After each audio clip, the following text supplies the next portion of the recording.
UK से हमारे बीच में है, जो मलयालम में प्रचार करेंगे और उसका ट्रांसलेशन पास्टर विल्सन रामचंद्रन करेंगे। आइए दोनों को हम ताली बजाते हुए दोनों परमेश्वर के दास का स्वागत करेंगे। वेलकम पास्टर साहब, welcome. Praise the Lord. Praise the Lord, praise the Lord. വീണ്ടും ഒരു നല്ല സമയം ദൈവദാസിദാസന്മാരോടും ദൈവജനത്തോടും കൂടെ കർത്താവിന്റെ വചനത്തിന് മുമ്പാകെ ഇരിപ്പാൻ ഞങ്ങൾക്ക് ലഭിച്ചത് ഓർത്ത് കർത്താവിനെ മഹത്വപ്പെടുത്തുക. एक और बार परमेश्वर के लोगों के साथ में, परमेश्वर के दास दासियों के साथ में एक और मौका परमेश्वर की महिमा का प्रभु ने दिया। मैं उस परमेश्वर को धन्यवाद देता हूँ। കഴിഞ്ഞ സെഷനിൽ നമ്മൾ പഠിച്ചുകൊണ്ടിരുന്നത് എന്താണ് പ്രാർത്ഥന, എങ്ങനെ പ്രാർത്ഥിക്കണം എന്നുള്ള വിഷയത്തെക്കുറിച്ചാണ്. पिछले सत्र में हम ये सीख रहे थे कि प्रार्थना क्या है और प्रार्थना कैसे करनी चाहिए। പ്രാർത്ഥനയുടെ പ്രാധാന്യം എന്താണെന്ന് കഴിഞ്ഞ ദിവസങ്ങളിൽ നമുക്ക് മനസ്സിലായി. കാരണം ഒരു ശരീരത്തിന് ശ്വാസം ആവശ്യമുള്ളതുപോലെ നമ്മുടെ അകത്തെ മനുഷ്യന് അല്ലെങ്കിൽ നമ്മുടെ ആത്മാവിന് പ്രാർത്ഥന അത്യന്താപേക്ഷിതമാണ്. प्रार्थना के महत्व के बारे में हमने पिछले दिनों में देखा, क्योंकि जैसे हमारे शरीर के लिए सांस जरूरी है, बिल्कुल वैसे ही हमारे अंदरूनी मनुष्य या आत्मा के लिए प्रार्थना जरूरी है। നാം അകത്തേക്ക് എടുക്കുന്ന ശ്വാസം, ആ വായു ശരിയായ വായു അല്ല എങ്കിൽ, അത് കറപ്റ്റഡ് ആണെങ്കിൽ, അത് വിഷവാതകമാണെങ്കിൽ, അത് നമ്മൾ ശ്വസിക്കുന്നത് കൊണ്ട് നമുക്ക് മരണം സംഭവിച്ചേക്കാം. അതുപോലെ നമ്മുടെ പ്രാർത്ഥന ദൈവഹിതപ്രകാരമുള്ള പ്രാർത്ഥനയല്ല എങ്കിൽ ഒരുപക്ഷെ നമ്മുടെ ആത്മീയ ജീവിതത്തെ തന്നെ നമ്മുടെ പ്രാർത്ഥന വേറൊരു വഴിയിലേക്ക്, വശത്തേക്ക് തിരിച്ചുവിട്ടേക്കാം. हम अंदर जो सांस खींचते हैं, अगर वो सही नहीं है, खराब है, जहरीली है, तो हमारी मौत तक हो सकती है। बिल्कुल उसी तरह से अगर हमारी प्रार्थना परमेश्वर की इच्छा के अनुसार नहीं है, तो आत्मिक रूप से वो हमारी मृत्यु का या फिर परमेश्वर से अलग जाने का कारण बन सकती है।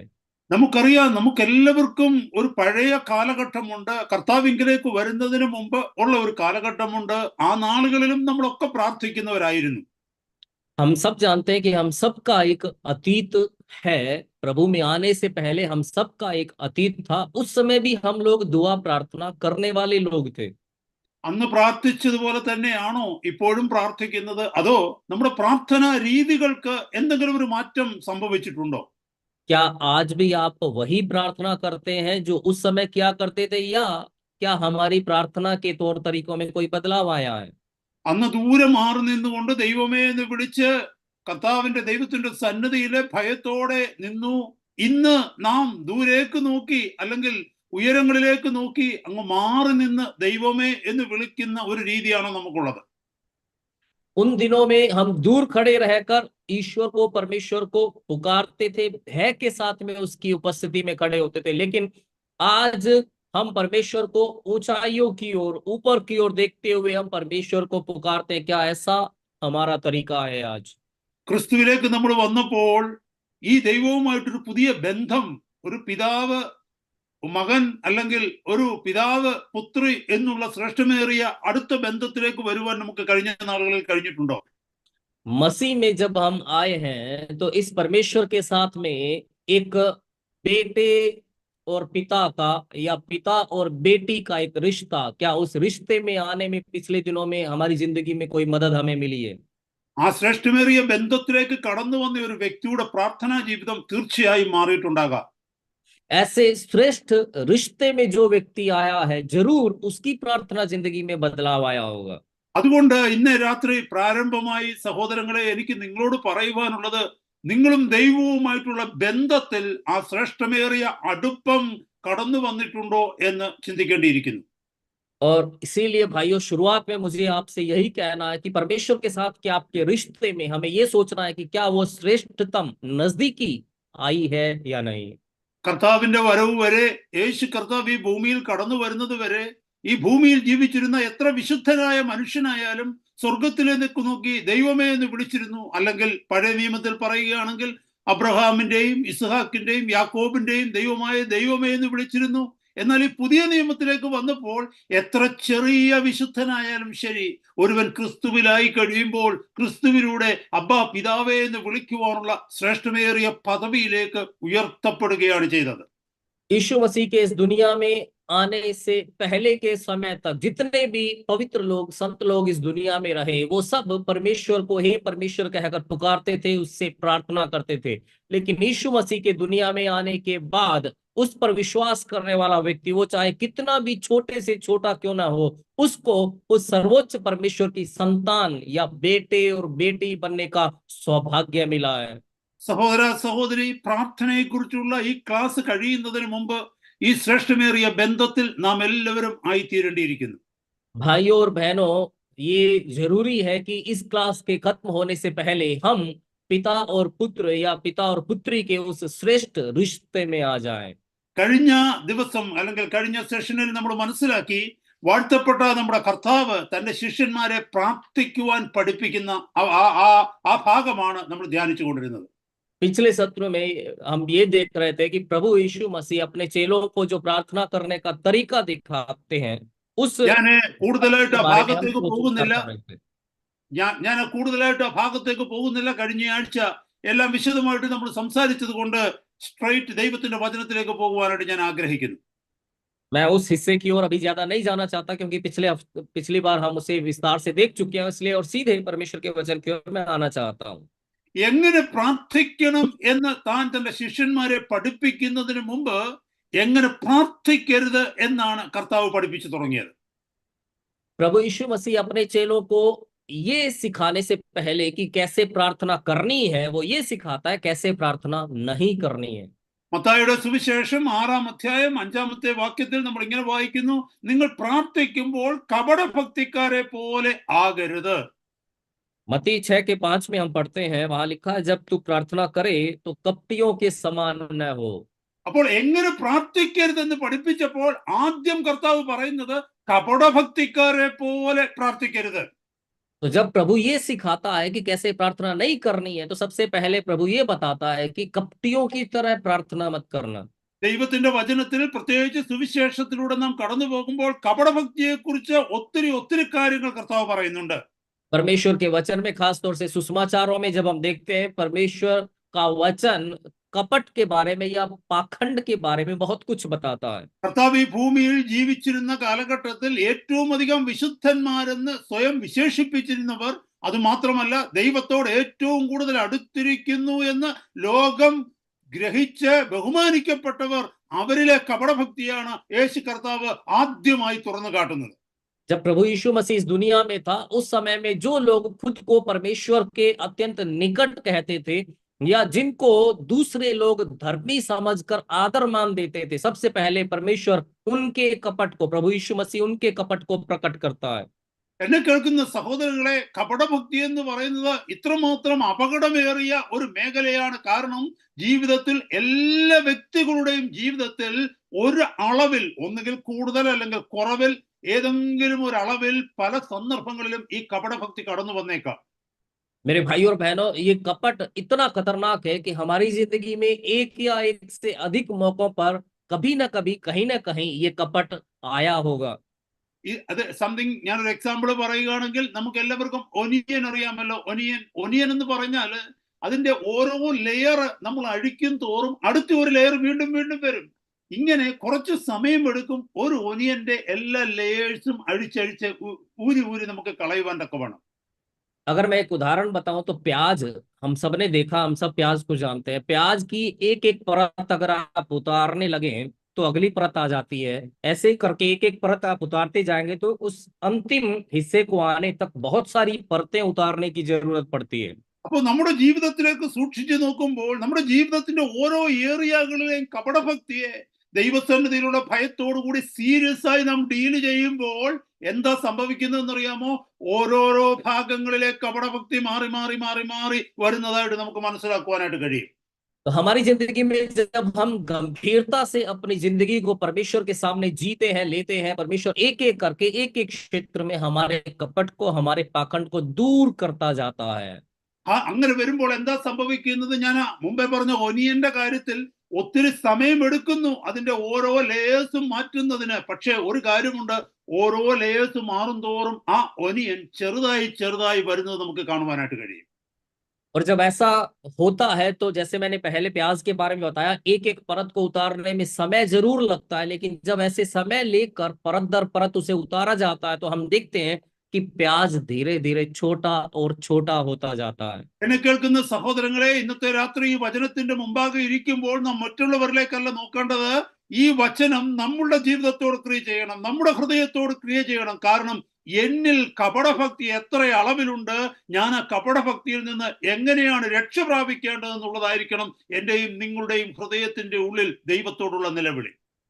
मेरे प्रिय भाइयों, आज जब हम इस वचन के सामने बैठे हैं तो हमारे सोच में दूसरे लोग नहीं आने चाहिए। हमें अपने आप से, अपने आप के बारे में, खुद के बारे में सोचना है कि मेरी जिंदगी में कपट कितना है और किस तरह हद तक कपट मेरी जिंदगी में भरा हुआ है और कैसे मैं उससे छुटकारा पा सकता हूं। इस वचन को सुनते समय परमेश्वर से हम में से हर एक की यही पुकार होनी चाहिए। എന്നെ കേൾക്കുന്ന സഹോദരങ്ങളെ, പലപ്പോഴും എന്നെ ഭയപ്പെടുത്തുന്ന ഒരു ചിന്തയാണിത്. ഞാൻ മറ്റുള്ളവരോട് പ്രസംഗിച്ചു കൊണ്ടിരിക്കുക, ഞാൻ മറ്റുള്ളവർക്ക് സഭകളിൽ പോയി ശുശ്രൂഷ ചെയ്യുന്നുണ്ട്, ഒരുപാട് പേര് വചനം കേട്ട് കർത്താവിന്റെ സന്നിധിയിലേക്ക് വരുന്നുണ്ട്, എല്ലാവരും സ്വർഗത്തിലെത്തുന്നുണ്ട്. പക്ഷേ പ്രസംഗിച്ചു കൊണ്ടിരുന്ന ഞാൻ സ്വർഗത്തിലെത്തിയില്ലെങ്കിൽ നിങ്ങൾ ആരെങ്കിലും അതിനെക്കുറിച്ച് ചിന്തിച്ചിട്ടുണ്ടോ? ആ ഒരു വിഷയത്തെക്കുറിച്ച്?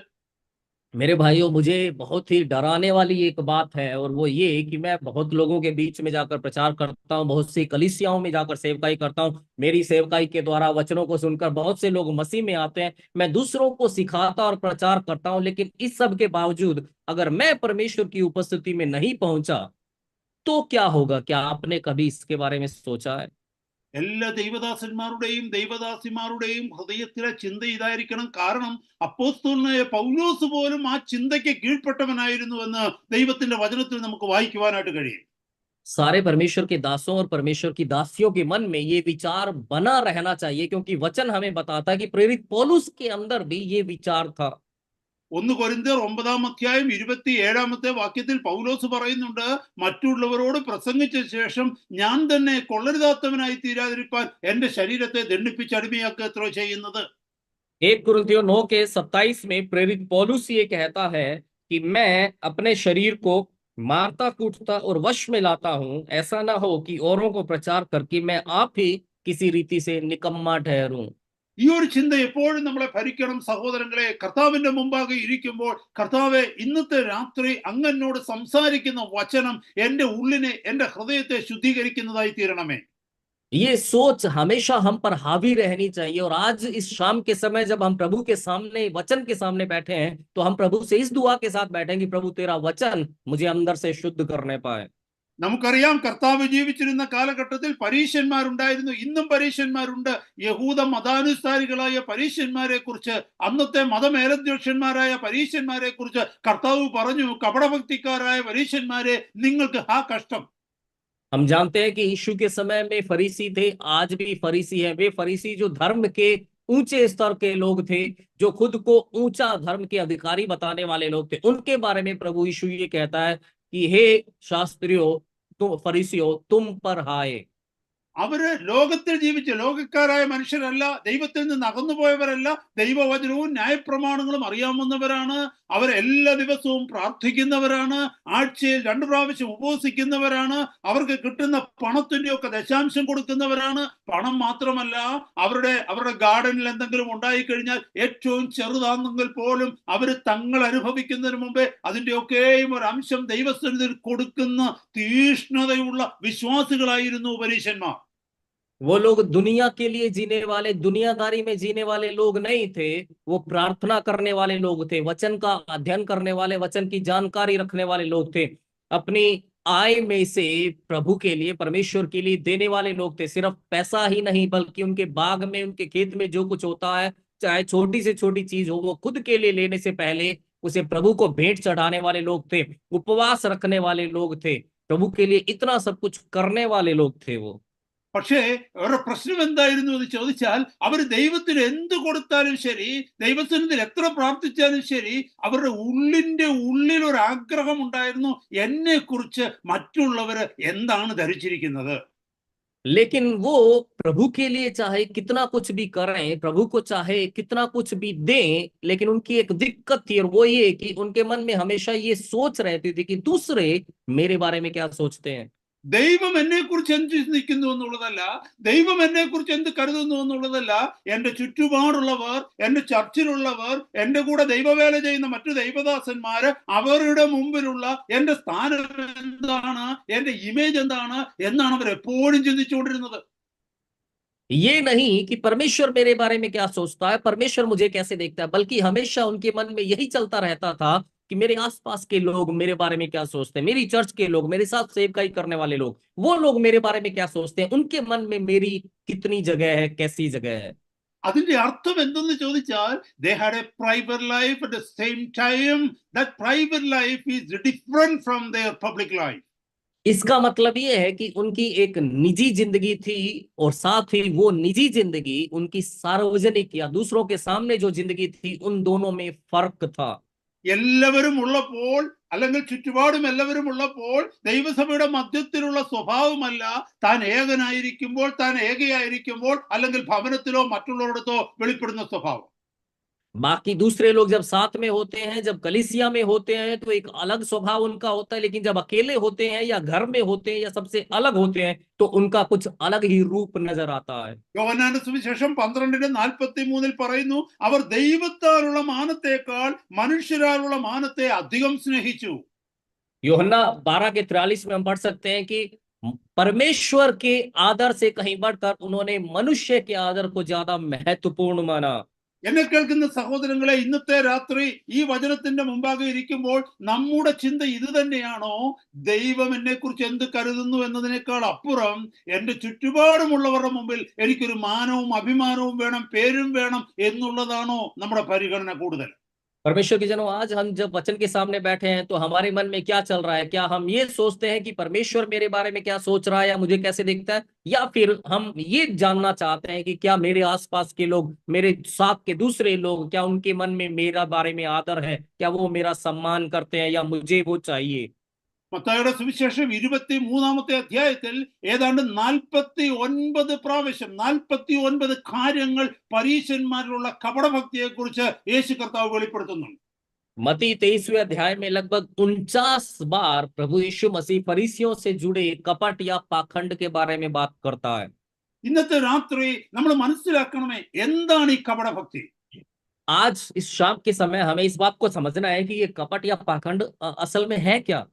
ഹിപ്പോക്രിറ്റ് എന്ന വാക്കാണ് ഗ്രീക്കിൽ നിന്ന് ഇംഗ്ലീഷിലേക്ക് ട്രാൻസ്ലേറ്റ് ചെയ്ത കപടഭക്തി എന്നതിന്റെ മൂല രൂപം, മൂലയർത്ഥം.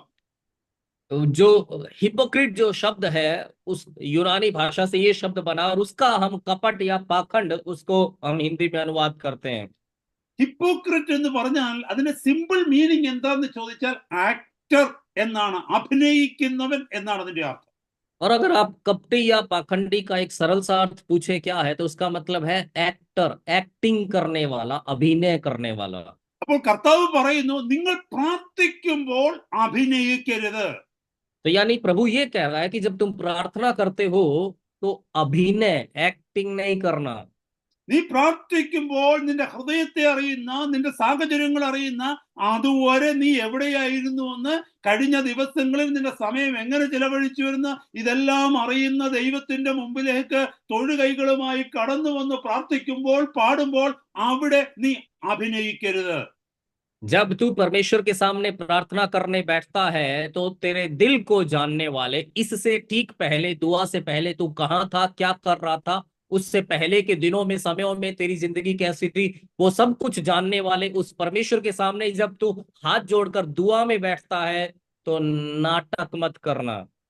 ഹല്ലേലൂയ. അപ്പോൾ അഭിനയിക്കുന്നതിനെ കുറിച്ച് പറഞ്ഞു കഴിഞ്ഞാൽ നമുക്കൊക്കെ അറിയാം, ഫിലിമിലൊക്കെ അഭിനയിക്കുന്നത് പഴയ കാലങ്ങളിൽ, വർഷങ്ങൾക്ക് മുമ്പ് ഞാൻ ഫിലിമൊക്കെ കാണുന്ന സമയത്തൊക്കെ നമുക്കറിയാം, ഈ യോഹന്നാൻ സ്നാപകൻ, ജോൺ ദ ബാപ്റ്റിസ്റ്റിന്റെ ഒരു ഫിലിം ഇറങ്ങിയെന്ന് വെച്ചോ, അതിനകത്ത് ചില വ്യക്തി ജോൺ ദ ബാപ്റ്റിസ്റ്റിന്റെ വേഷം ഇട്ടിരിക്കുന്നു എന്നൊന്ന് കരുതിക്കേ. और बहुत साल पहले मैं फिल्में देखता था उस समय, और आप लोग भी जानते हैं, जो एक्टिंग करने वाले लोग होते हैं, मान लो यूहन्ना बपतिस्मा देने वाले के बारे में एक फिल्म बनी, और उसमें कोई व्यक्ति यूहन्ना बपतिस्मा देने वाले का अभिनय करता है। അവിടെ നോക്കിക്കേ, ആ ഫിലിമില് ആ സ്ക്രീനിൽ ആ വ്യക്തിയെ നോക്കിക്കഴിഞ്ഞാൽ he is a holy prophet of God. आप देखिए कि उस फिल्म में स्क्रीन पर आप उस आदमी को अगर देखोगे तो वो परमेश्वर का पवित्र भविष्यद्वक्ता है। എന്നാൽ അയാളുടെ വീട്ടിലേക്ക് പോയപ്പോൾ ഈ അഭിനയിച്ച വ്യക്തിയുടെ വീട്ടിലേക്ക് ചെന്ന് കഴിഞ്ഞാൽ ഒരുപക്ഷെ അയാൾ ഡിവോഴ്സ്ഡ് ആയിരിക്കാം, അല്ലെങ്കിൽ അയാൾ ഡ്രങ്കാർഡ് ആയിരിക്കാം, അയാൾ മറ്റു പലവിധമായ വൃത്തികെട്ട കാര്യങ്ങളിലോ അല്ലെങ്കിൽ ഡ്രഗ് അഡിക്റ്റ് ആയിരിക്കാം. അങ്ങനെയുള്ള ജീവിത സാഹചര്യങ്ങളുമാണ് അയാളുടെ റിയൽ ലൈഫിലുള്ളത്. पर उस आदमी के अगर आप घर में जाओगे तो शायद आपको पता चलेगा कि वो तलाकशुदा होगा या शराबी होगा या गंदे गंदे काम करने वाला होगा या नशे का आदी होगा। എന്നാലും ഓർത്തു നോക്കിയേ, അപ്പോൾ റിയൽ ലൈഫിൽ യഥാർത്ഥ ജീവിതത്തിൽ അയാൾ ഇങ്ങനെയാണ്. എന്നാൽ ഷൂട്ട് ചെയ്യുന്ന ഷൂട്ടിംഗ് സൈറ്റിലേക്ക് വരുമ്പോൾ എന്താ സംഭവിക്കുന്നത്? യോഹന്നാൻ സ്നാപകന്റെ വേഷമെടുത്തിടും. യോഹന്നാൻ സ്നാപകൻ സംസാരിക്കുന്ന പോലെ സംസാരിക്കും. യോഹന്നാൻ സ്നാപകൻ പ്രസംഗിക്കുന്ന പോലെ പ്രസംഗിക്കും. യോഹന്നാൻ സ്നാപകൻ പ്രാർത്ഥിക്കുന്നത് പോലെ പ്രാർത്ഥിക്കും. ഇതാണ് ആക്ടിങ്. तो आप देखिए उसकी असली जिंदगी तो ऐसी है, लेकिन जब वो शूटिंग के लिए उस शूटिंग की जगह पर जब आता है तो यूहन्ना बपतिस्मा देने वाले की तरह के वस्त्र पहनता है, उसका रूप धारण करता है, यूहन्ना की तरह बोलता है, यूहन्ना की तरह प्रचार करता है, यूहन्ना की तरह प्रार्थना करता है। എന്നെ इसी को കേൾക്കുന്ന एक्टिंग कहते हैं। എന്നെ കേൾക്കുന്ന സഹോദരന്മാരെ, സഹോദരിമാരെ, നമ്മുടെ ആരുടെയും ജീവിതത്തിന്റെ രീതി ഇങ്ങനെയാണോ? നമ്മൾ വീട്ടിലായിരിക്കുമ്പോൾ നമ്മൾ സംസാരിക്കുന്ന രീതി വേറെ, ഭാര്യയോടുള്ള ബന്ധത്തിൽ, ഭർത്താവിനോടുള്ള ബന്ധത്തിൽ, കുഞ്ഞുങ്ങളോടുള്ള ബന്ധത്തിൽ, ജോലി സ്ഥലത്തുള്ള ബന്ധത്തിൽ അവിടെ വേറൊരു വഴി. എന്നാൽ സഭയിലേക്ക്, ചർച്ചിലേക്ക് കടന്നു വരുമ്പോൾ നമ്മളൊരു പ്രാർത്ഥനക്കാരന്റെ വേഷമെടുത്തിടും, പ്രാർത്ഥനക്കാരന്റെ വാക്കുകൾ പറയും, പ്രാർത്ഥനക്കാരന്റെ രീതിയിൽ നമ്മുടെ ജീവിതത്തിന്റെ അല്ലെങ്കിൽ നമ്മുടെ വാക്കുകള്, നമ്മുടെ പാട്ടുകള്, ഇതൊക്കെ ഒരു പുതിയ വേഷവിധാനത്തിലേക്ക് മാറുന്ന അനുഭവം നമ്മുടെ ആരുടെയും ജീവിതത്തിലുണ്ടോ? मेरे भाइयों और बहनों, क्या हमारी जिंदगी का तौर तरीका कुछ ऐसा ही है कि जब हम घर में होते हैं पति के साथ, पत्नी के साथ, बच्चों के साथ या अपनी नौकरी की जगह पर हमारा तौर तरीका अलग है, लेकिन जब हम कलीसिया में आते हैं, चर्च में आते हैं तो प्रार्थना करने वाले का रूप हम पहन लेते हैं, प्रार्थना करने वाले की तरह बोलने लगते हैं, हमारा उठना बैठना, आचार व्यवहार सब प्रार्थना करने वाले की तरह बन जाता है। क्या हमारी जिंदगी भी ऐसी है? ഹല്ലേലൂയ. നമ്മുടെ ഭാര്യയോടൊന്ന് ചോദിച്ചു നോക്കിയേ, ഭർത്താവിനോടൊന്ന് ചോദിച്ചു നോക്കിയേ, ആം ഐ ആൻ ആക്ടർ? अपनी पत्नी से पूछ कर देखिएगा कि क्या मैं एक एक्टर हूं, या फिर अपने पति से पूछ के देखिएगा कि क्या मैं एक एक्टर हूं। ഇന്നത്തെ രാത്രികാലം ഈ വചനത്തിന്റെ മുമ്പാകെ ഇരിക്കുമ്പോൾ എന്ത് പ്രാർത്ഥിക്കണമെന്ന് ചിന്തിക്കുന്നതിന് മുമ്പ് പ്രാർത്ഥിക്കുവാൻ തക്കവണ്ണമുള്ള ദൈവസന്നിധിയിൽ എന്റെ സ്ഥാനം എന്താണ്, എന്റെ പദവി എന്താണ് എന്നുള്ളത് തിരിച്ചറിയുക. आज वचन के सामने बैठते समय क्या प्रार्थना या कैसे प्रार्थना करनी है उसके बारे में सोचने से पहले ये सोचें कि परमेश्वर के सामने प्रार्थना करने से पहले उसके सामने मेरा स्थान या मेरा पद क्या है। ലൂക്കോസിന്റെ സുവിശേഷം 18-ാം അധ്യായത്തിൽ പരീശനും ചുങ്കക്കാരനും പ്രാർത്ഥിക്കുവാൻ വരുന്നത് കാണുവാൻ കഴിയും. അവിടെ പരീശൻ വന്നിട്ട് തന്നോട് തന്നെ വലിയ വലിയ കാര്യങ്ങൾ പറയുന്നു. ഞാൻ ആഴ്ചയിൽ 2 വട്ടം ഉപവസിക്കുന്നു, കിട്ടുന്നതിനൊക്കെ പതാരം കൊടുക്കുന്നു, ഞാൻ പ്രാർത്ഥിക്കുന്നു. ഈ നിൽക്കുന്ന ചുങ്കക്കാരനെ പോലല്ല എന്ന് അവൻ സ്വയം നീതീകരിച്ച് പ്രാർത്ഥിക്കുന്നുണ്ട്. लूका 18वें अध्याय में हम देखते हैं एक फरीसी और एक चुंगी लेने वाला प्रार्थना करने के लिए आते हैं। फरीसी अपने आप के बारे में शेखी बघारते हुए बड़ी बड़ी बातें बोलता है कि मैं सप्ताह में 2 दिन उपवास रखने वाला हूँ, मैं हर बात का दशवांश देने वाला हूँ और मैं प्रार्थना करता हूँ, मैं इस चुंगी लेने वाले की तरह नहीं हूँ। इस तरह खुद के बारे में बड़ी बड़ी बातें कहता है।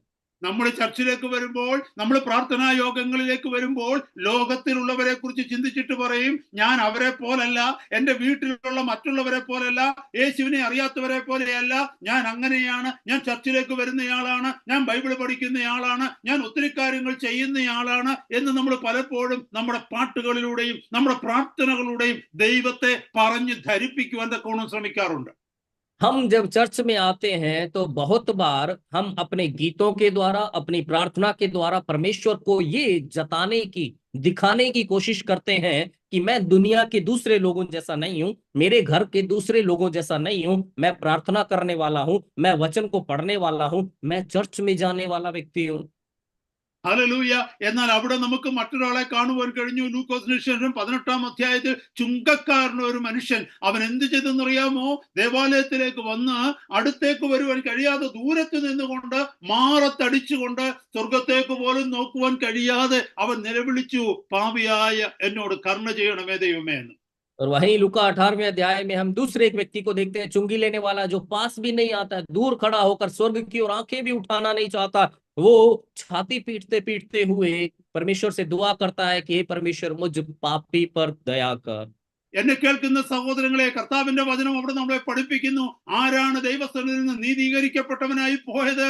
ആ സ്വയം പുകഴ്ത്തിയ, സ്വയം നീതീകരിച്ച പരീശനല്ല, പിന്നെയോ ഞാൻ പാപിയാണെന്ന് പറഞ്ഞ് തന്റെ കുറവുകളെ ദൈവസ്ഥനിൽ ഏറ്റുപറഞ്ഞു നിലവിളിച്ച് മാറത്തടിച്ചവൻ, കരുണ പ്രാപിച്ചവനായി, നീതീകരിക്കപ്പെട്ടവനായി ഭവനത്തിലേക്ക് പോയി എന്ന് യേശു കർത്താവ് പുരുഷാരത്തോട് പറയുന്നു. मेरे भाइयों, वहां पर वचन हमें साफ साफ बताता है कि इन दोनों में से कौन धर्मी ठहराया जाकर अपने घर वापस गया। वो नहीं जो खुद की बड़ाई कर रहा था, वो नहीं जो खुद की शेखी, खुद के बारे में शेखी बगाड़ रहा था, पर जो खुद को नीचा करता है, नम्र और दीन करता है। परमेश्वर प्रभु यीशु मसीह भीड़ से कहते हैं कि वो चुंगी लेने वाला धर्मी ठहराया जाकर अपने घर वापस गया। എന്നെ കേൾക്കുന്ന സഹോദരങ്ങളെ, കപടഭക്തിക്കാരെ പോലെ നിങ്ങൾ പ്രാർത്ഥിക്കരുതെന്ന് കർത്താവ് മുന്നറിയിപ്പ് തന്നെങ്കിൽ ആ മുന്നറിയിപ്പ് നാം എങ്ങനെയാണ് ഏറ്റെടുക്കേണ്ടതെന്ന് അറിയാമോ? കർത്താവിന്റെ പരിശുദ്ധ സന്നിധിയിലേക്ക് വന്ന് അവിടുത്തെ സന്നിധിയിൽ നിലവിളിച്ചു പറയണം, കർത്താവേ, അങ്ങയുടെ സന്നിധിയിൽ ഇരിക്കുവാനുള്ള യോഗ്യത എനിക്കില്ല. അങ്ങയുടെ പുത്രന്റെ രക്തത്താൽ അങ്ങ് നീതീകരിച്ചത് കൊണ്ട്, എന്റെ കുറവുകളിൽ തന്നെ വിടുവിച്ചത് കൊണ്ട്, എന്റെ പാപങ്ങളെ അവിടുന്ന് ക്ഷമിച്ചു തന്നുകൊണ്ട്, എന്റെ കഴിഞ്ഞകാല ജീവിതത്തിൽ വന്ന കുറവുകളെ പൂർണ്ണമായി അങ്ങ് കൊണ്ട് ഇന്ന് അങ്ങയുടെ സന്നിധിയിൽ ഹല്ലേലൂയ ദയ ലഭിച്ചവനായി ഞാൻ നിൽക്കുന്നു എന്ന് പറഞ്ഞ് നാം നിലവിളിക്കേണ്ടിയിരിക്കുന്നു.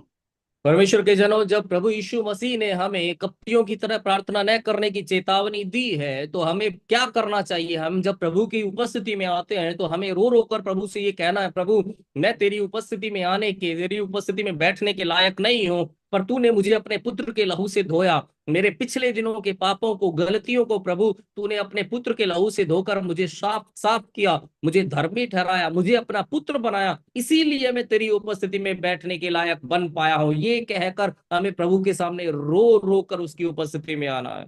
എന്നെ കേൾക്കുന്ന സഹോദരങ്ങളെ, അങ്ങനെ ഒരു കൂട്ടം ജനം കൂടുന്നിടത്ത്, സ്വന്തം കുറവുകളെ ഏറ്റുപറഞ്ഞ് ശുദ്ധീകരണം പ്രാപിക്കുവാൻ തയ്യാറുള്ള ഒരു ജനം കൂടുന്നിടത്ത് ദൈവ സാന്നിധ്യം അവരുടെ മധ്യത്തിലേക്ക് ഇറങ്ങി വരുന്നത് കാണുവാൻ കഴിയും. मेरे परमेश्वर के जनों, ऐसे लोग जहां पर इकट्ठे होते हैं, जो लोग खुद की कमियों का अंगीकार करते हैं, जो प्रभु के सामने खुद की कमी का अंगीकार करते हुए उससे दुआ करते हैं, वहां पर परमेश्वर की उपस्थिति उतरती है। അപ്പോൾ നമ്മൾ അഭിനയിക്കാതിരിക്കണമെങ്കിൽ, കപടഭക്തി ഇല്ലാതിരിക്കണമെങ്കിൽ ഒരു കാര്യമാണ് നമുക്ക് ആവശ്യം. we need to have the fear of God. तो अगर दिखावा करने से बचना है, अगर कपट से बचना है, तो एक चीज जरूरी है, और वो ये कि परमेश्वर का भय हमारे अंदर होना चाहिए। ദൈവം എന്നെ അറിയുന്നു, എന്റെ എല്ലാ നിലവുകളെയും അറിയുന്നു, എന്റെ കഴിഞ്ഞകാല ജീവിതത്തെ അറിയുന്നത് മാത്രമല്ല, ഈ നിമിഷങ്ങൾ, കഴിഞ്ഞ മണിക്കൂറുകൾ, കഴിഞ്ഞ ദിവസങ്ങൾ അറിയുന്നു. എന്റെ ചിന്തകളിലൂടെ കടന്നുപോയ, എന്റെ മനസ്സിലൂടെ കടന്നുപോയ ചിന്തകൾ അറിയുന്നു. അവിടുത്തേക്ക് അപ്രാപ്യമായിട്ട്, അല്ലെങ്കിൽ അവിടുത്തേക്ക് ഗോപ്യമായിട്ട്, കാണാത്തതായിട്ട്, ഇൻവിസിബിൾ ആയിട്ട് എന്റെ ജീവിതത്തിൽ ഒന്നുമില്ല. Every single being in my heart is open towards him എന്നൊരു ഭയത്തിൽ വേണം ദൈവസന്നിധിയിൽ എപ്പോഴും നമ്മൾ ആയിരിക്കാൻ. हमें हर समय परमेश्वर की उपस्थिति में इस भय के साथ रहना है कि वो मुझे जानता है, मेरी हर एक सोच को जानता है, सिर्फ पिछले दिनों के बारे में नहीं, बल्कि कुछ पल पहले मेरे अंदर जो कुछ भी चल रहा था, मेरे दिमाग में आने जाने वाले हर एक सोच विचार को, मेरी हर एक बातों को जानने वाला वो परमेश्वर है। ऐसा कुछ भी नहीं है जो उससे छिपा हो, सब कुछ उसकी आंखों के सामने खुला और नग्न है। അങ്ങനെ ഭയപ്പെടുന്ന ഒരു വ്യക്തിക്ക് ഒരിക്കലും മറ്റൊരാളെ കുറ്റം പറയുവാൻ കഴിയത്തില്ല, മറ്റുള്ളവരെ ജഡ്ജ് ചെയ്യുവാൻ കഴിയത്തില്ല, മറ്റുള്ളവരെ വിധിക്കുവാൻ കഴിയത്തില്ല. അങ്ങനെ ഒരു വ്യക്തി എന്നും സ്വയം വിധിച്ചുകൊണ്ട് ദൈവസന്നിധിയിൽ താഴ്മയുള്ളവളായി ജീവിക്കും. ऐसा परमेश्वर के भय में जीने वाला व्यक्ति दूसरों के बारे में शिकायत नहीं करेगा, दूसरों को दोषी नहीं ठहराएगा, दूसरों को नीचा नहीं दिखाएगा, उनकी गलतियां नहीं गिनाएगा, बल्कि वो खुद की कमियों का अंगीकार करते हुए खुद को परमेश्वर के सामने नम्र और दीन करते हुए जिंदगी बिताएगा। യാക്കോബിന്റെ ലേഖനം 4-ാം അധ്യായത്തിൽ പഠിപ്പിക്കുന്നു, ദൈവം താഴ്മയുള്ളവരെയാണ് കടാക്ഷിക്കുന്നത്, ദൈവം താഴ്മയുള്ളവരെയാണ് അനുഗ്രഹിക്കുന്നത്, നിഗളികളോട് അവൻ എതിർത്ത് നിൽക്കുന്നു എന്ന് ദൈവത്തിന്റെ വചനം നമ്മളെ പഠിപ്പിക്കുന്നു. याकूब 4थे अध्याय में परमेश्वर का वचन हमें सिखाता है कि परमेश्वर दीनों पर तो अनुग्रह करता है, परमेश्वर पर वो घमंडियों का सामना करता है. എന്നെ കേൾക്കുന്ന സഹോദരങ്ങളെ, അതുകൊണ്ട് ദൈവ ഭയത്തിൽ നാം വിശുദ്ധിയെ തികയ്ക്കണമെന്ന് എബ്രായ ലേഖനം നമ്മളെ പഠിപ്പിക്കുന്നുണ്ട്. और मेरे भाइयों, इसीलिए इब्रानियों की पत्री हमें सिखाती है कि परमेश्वर में के भय में हमें पवित्रता में सिद्ध होते जाना है. ദൈവവചനത്തിലേക്ക് ഒന്ന് വന്നേ. മത്തായിയുടെ സുവിശേഷം 6-ാം അധ്യായത്തിന്റെ 5-ാമത്തെ വാക്യമാണ് നമ്മൾ വായിച്ചത്. നിങ്ങൾ പ്രാർത്ഥിക്കുമ്പോൾ കപടഭക്തിക്കാരെ പോലെ ആകരുത്. परमेश्वर के वचन की ओर आइए. मत्ती 6:5 हमने पढ़ा है. वहां पे प्रभु हमसे कहता है कि जब तू प्रार्थना करे तो कपटियों के समान न हो. അടുത്ത വാക്യം ഇങ്ങനെ വായിക്കുന്നു, അവർ ഈ കപടഭക്തിക്കാരായ പരീശന്മാർ ചെയ്തിരുന്നത് എന്താണ്? അവർ മനുഷ്യർക്ക് വിളങ്ങേണ്ടതിന് പള്ളികളിലും തെരുക്കോണുകളിലും നിന്നുകൊണ്ട് പ്രാർത്ഥിക്കുവാൻ ഇഷ്ടപ്പെടുന്നു, അവർക്ക് പ്രതിഫലം കിട്ടിപ്പോയി എന്ന് ഞാൻ സത്യമായി നിങ്ങളോട് പറയുന്നു. आगे वचन में ये लिखा है कि ये फरीसी करते क्या है. वहां लिखा है वे लोगों को दिखाने के लिए आराधनालयों में और सड़कों के मोड़ों पर खड़े होकर प्रार्थना करना उनको अच्छा लगता है. मैं तुमसे सच कहता हूं कि वे अपना प्रतिफल पा चुके. അതിന്റെ അർത്ഥം എന്താണെന്നറിയാമോ? They were giving a wrong impression, a false impression to other people. इसका मतलब आप जानते हैं क्या है? यानी वो दूसरों के सामने एक गलत और एक झूठा दिखावा कर रहे थे. നിങ്ങൾക്കറിയാമോ, ദൈവസഭയിൽ ആദ്യമായി, പുതിയ നിയമസഭയിൽ ആദ്യമായി ശിക്ഷിക്കപ്പെട്ട പാപം എന്താണെന്നറിയാമോ? आपको पता है, नए नियम की कलीसिया में सबसे पहला वो पाप कौन सा था जिस पर दंड दिया गया? അപ്പോസ്തല പ്രവൃത്തി 5-ാം അധ്യായം പഠിക്കുമ്പോൾ ആ പാപത്തെ കുറിച്ച് അവിടെ നമുക്ക് മനസ്സിലാകും. प्रेरितों के काम 5वें अध्याय में हम उस हिस्से के बारे में समझ सकते हैं. അവിടെ എഴുതിയിരിക്കുന്നത് എന്താന്ന് ചോദിച്ചാൽ, 2 വ്യക്തികളെ കുറിച്ച് വളരെ വ്യക്തമായി പരിശുദ്ധാത്മാവ് കാണിച്ചിരിക്കുന്നു. वहां पर पवित्र आत्मा ने 2 व्यक्तियों के बारे में बहुत साफ साफ बताया है. ഒന്ന് അനന്യാസ്, മറ്റത് അനന്യാസിന്റെ ഭാര്യയായ സഫീറ. एक तो हनन्या और दूसरा हनन्या की पत्नी सफीरा. നമുക്കറിയാം അത് യെരുശലേം സഭയാണ്, യെരുശലേമിലുള്ള ആദ്യത്തെ സഭയാണ്. हम जानते हैं कि वो यरूशलेम की शुरुआती सबसे पहली कलीसिया है वो. അതിനകത്ത് അപ്പോസ്തോലന്മാരായ പത്രോസും ശേഷമുള്ള അപ്പോസ്തോലന്മാരും അവിടെ ഉണ്ടായിരിക്കാം. वहां पर प्रेरित पतरस और उनके साथ के बाकी पतरस भी शायद वहीं पे होंगे. നിങ്ങൾ ഇന്നത്തെ രാത്രി ഉറങ്ങുന്നതിന് മുമ്പ് ആ അധ്യായം ഒന്ന് വായിച്ച് ഞാൻ ഈ പറയുന്ന കാര്യം കുറച്ചുകൂടെ ഗ്രഹിക്കാനായിട്ട് ശ്രമിക്കണം. आज रात को सोने से पहले आप उस अध्याय को और पढ़िएगा और जो बातें मैं बता रहा हूं उसे और गहराई से समझने की कोशिश कीजिएगा. അപ്പോസ്തല പ്രവൃത്തി 5-ാം അധ്യായത്തിൽ നിന്നാണ് ഞാൻ സംസാരിക്കുന്നത്. प्रेरितों के काम 5वें अध्याय में से मैं अब आपको बता रहा हूं. 1-ാം നൂറ്റാണ്ടിലെ വിഷയം എന്തെന്ന് ചോദിച്ചു കഴിഞ്ഞാൽ, അന്ന് ധനവാന്മാരായ വിശ്വാസികൾ ഉണ്ടായിരുന്നു, വെറും പാവപ്പെട്ട വിശ്വാസികളും സഭയിൽ ഉണ്ടായിരുന്നു. पहली सदी की कलीसिया में धनवान विश्वासी भी थे और बहुत गरीब विश्वासी भी थे. അവര് പൂർണ്ണമായി വിശ്വസിച്ചിരുന്നത്, അപ്പോസ്തോലന്മാർ ഉൾപ്പെടെ വിശ്വസിച്ചിരുന്നത്, യേശു കർത്താവ് പോയതുപോലെ പെട്ടെന്ന് തിരിച്ചു വരുമെന്നായിരുന്നു. प्रेरितों समेत उन सब का ये दृढ़ विश्वास था कि प्रभु यीशु जैसे गया है वैसे ही जल्द वापस आ जाएगा. നമുക്ക് 1 തെസ്സലോനിക്കർ 4-ാം അധ്യായം 16-ാമത്തെ വാക്യത്തിൽ പൗലോസ് പോലും പറയുന്നുണ്ട്, ജീവനോടിരിക്കുന്ന കർത്താവിന്റെ മഹത്വ പ്രത്യക്ഷതയെ കുറിച്ച് സംസാരിക്കുമ്പോൾ അവിടെ അപ്പോസ്തലൻ തന്നെ കൂടെ ചേർത്ത് പറയുന്നു, ജീവനോടിരിക്കുന്ന നാം ക്ഷണത്തിൽ എന്ന് പറഞ്ഞ് അവിടെ പറയുന്നുണ്ട്. ഈ മരിച്ചവർക്ക് മുമ്പാകെയില്ലെന്നും നമ്മൾ ഉയർത്തെഴുന്നേൽക്കുമെന്നുമുള്ള വാക്കിൽ, അല്ലെങ്കിൽ രൂപാന്തരപ്പെടുമെന്നുള്ള വാക്കിൽ അവിടെ സൂചിപ്പിക്കുന്നുണ്ട്. 1 थिस्सलुनीकियों 4:16 में प्रभु यीशु मसीह के दूसरे आगमन के बारे में बात करते समय प्रेरित पौलुस भी खुद को शामिल करते हुए ये कहता है कि हम जो जीवित रहेंगे हम बदल जाएंगे या रूपांतरित हो जाएंगे. അപ്പോൾ അന്നത്തെ കാലഘട്ടത്തിൽ ആ പ്രത്യേകിച്ചുള്ള സമയത്ത് അപ്പോസ്തലന്മാരായാലും വിശ്വാസികളായാലും വിശ്വസിച്ചിരുന്നു, കർത്താവിന്റെ വരവ് ഏത് നിമിഷവും സംഭവിച്ചേക്കാം. तो उस समय चाहे प्रेरित हो चाहे विश्वासी हो, सबका ये विश्वास था कि प्रभु का आगमन, दूसरा आगमन किसी भी पल हो सकता है. അതുകൊണ്ട് എന്ത് ചെയ്തു എന്ന് ചോദിച്ചാൽ, ഈ പണക്കാരായിരുന്ന ധനവാന്മാരായിരുന്ന വിശ്വാസികളൊക്കെ എന്ത് ചെയ്തു എന്ന് ചോദിച്ചാൽ, അവർക്കുള്ളതൊക്കെ വിറ്റിട്ട് അവർ കൊണ്ടുവന്ന് ആ പണം കൊണ്ടുവന്നിട്ട് അപ്പോസ്തലന്മാരുടെ കാൽക്കൽ വെക്കുമായിരുന്നു. इसलिए वो लोग क्या करते थे, जितने भी धनवान विश्वासी लोग थे वो अपना सब कुछ बेच कर पैसा लाकर प्रेरितों के पांवों पर रख देते थे।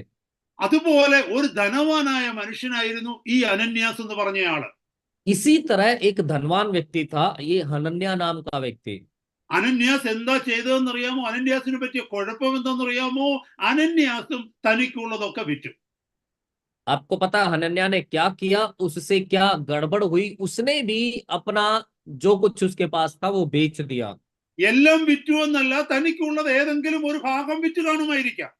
सब कुछ शायद नहीं बेचा होगा, कुछ हिस्सा उसने अपना बेच दिया होगा। പക്ഷെ എന്ത് സംഭവിച്ചെന്നറിയാമോ? അത് വിറ്റതിൽ നിന്ന് അവൻ കുറച്ചെടുത്ത് മാറ്റി വെച്ചിട്ട് ബാക്കി കൊണ്ടുവന്നിട്ട് പത്രോസിന്റെ കാൽക്കൽ വെച്ചു.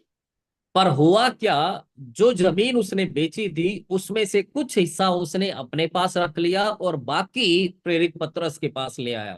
എന്നെ കേൾക്കുന്ന സഹോദരങ്ങളെ വളരെ ശ്രദ്ധിച്ചു കേൾക്കണമേ. ഹല്ലേലൂയ. ഇവിടെ അനന്യാസ് ഒരു ക്യൂവിനകത്ത് നിൽക്കുകയാ. ഒരു ക്യൂവിനകത്ത് നിൽക്കുകയാ. അവന്റെ മുമ്പിൽ നിൽക്കുന്നവരൊക്കെ വിശ്വസ്തരായ മനുഷ്യരാ. അവർക്ക് കിട്ടിയതെല്ലാം, അവർ വിറ്റതെല്ലാം മൊത്തമേ കൊണ്ടുവന്നിട്ട് അപ്പോസ്തലന്റെ കാൽക്കൽ വെക്കുന്നു. ആ ക്യൂവിൽ അനന്യാസ് നിന്നിട്ട് അനന്യാസ് എന്ത് ചെയ്തെന്നറിയാമോ? മൊത്തം കൊണ്ട് വെക്കുന്നതായിട്ട് അഭിനയിച്ചു. പക്ഷെ വചനത്തിൽ എഴുതിയിരിക്കുന്നു അവൻ അതിൽ നിന്ന് കുറച്ചെടുത്ത് മാറ്റിവെച്ചത്. मेरे भाइयों ध्यान से सुनना, हनन्या एक लाइन में खड़ा है, उससे आगे जितने लोग खड़े हैं वो सब के सब सच्चे लोग हैं, वफादार लोग हैं। उन्होंने जो जितने में बेचा वो पूरे का पूरा लाकर प्रेरितों के पांवों पर रख दिया।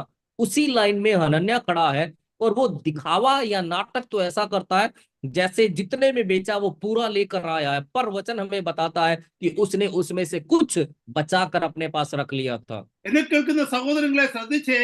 സ്വഹ മൊത്തമായിട്ട് നോക്കുമ്പോൾ, അപ്പോസ്തലന്മാരെല്ലാം നോക്കുമ്പോൾ അനന്യാസിനും കയ്യടി കിട്ടുകയാണ്. എന്തെന്നറിയാമോ? ഇതാ ഒരു നല്ല മനുഷ്യൻ, ഒരു ദൈവ മനുഷ്യൻ തനിക്കുള്ളതെല്ലാം വിറ്റിട്ട് കൊണ്ടുവന്നിട്ട് അപ്പോസ്തലന്റെ കാൽക്കലേക്ക് വെക്കുന്നു. देखिए, प्रेरितों ने जब देखा, लोगों ने जब देखा कि रकम रकम पर जब को उन्होंने देखा तो उसको ताली सब लोग बजा रहे हैं, वाहवाही मिल रही है कि देखो अब उसने अपना बेच कर सब कुछ परमेश्वर के प्रेरितों के चरणों पर अपना सब कुछ लाकर रख दिया है। അനന്യാസ് അത് എൻജോയ് ചെയ്യുന്നുണ്ട്. അല്ലെങ്കിൽ അവനറിയാം ഉള്ളില് ഞാൻ കുറച്ചെടുത്ത് മാറ്റി വെച്ചിട്ടുണ്ട്. പക്ഷേ ഇവിടെ ഞാൻ എല്ലാവരുടെയും കയ്യടി എനിക്ക് കിട്ടുന്നുണ്ട്. എല്ലാവരും കരുതിയിരിക്കുന്നത് ഞാൻ പൂർണ്ണമായി സമർപ്പിച്ചെന്നാണ്.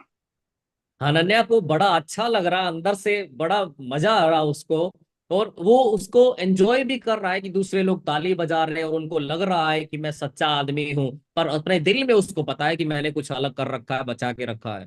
പക്ഷെ കർത്താവിനെ കളിപ്പിക്കാൻ പറ്റില്ല.